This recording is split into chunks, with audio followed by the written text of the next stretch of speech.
يا هلا وسهلا. قصة اليوم: مرأة حامل بأول أسبوع لها بدأت تشتهي تاكل، يعني عندنا باليمن تقول تشتهي. فقالت لزوجها: إذا كنت تحبني اذبح لي أسد.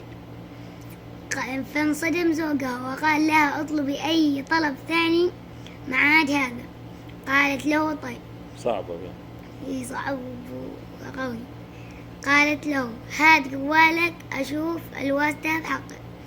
قال لها: تبغين الأسد مشوي ولا مدي ولا برز ولا بدون رز ولا خبز؟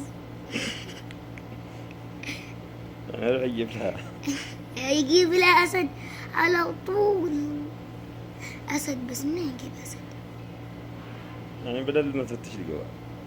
إيه، منين يجيب الأسد؟ منين؟ يبقى من حديقة أهم شي يبيعوا للناس حديقة تعز يشاهدوا. حديقة تعز ذا قدو تعبان، ولا أفريقيا. قدو تعز ذاك تعبان، يعني يصير يذبحه ويسلخه. ولا بأفريقيا يدي له واحد من أفريقيا يمسكه يذبحه، يرجع البيت قدوه من يده مكسورة، رجله تعبانة، وجوه مليان فخوط. والله والله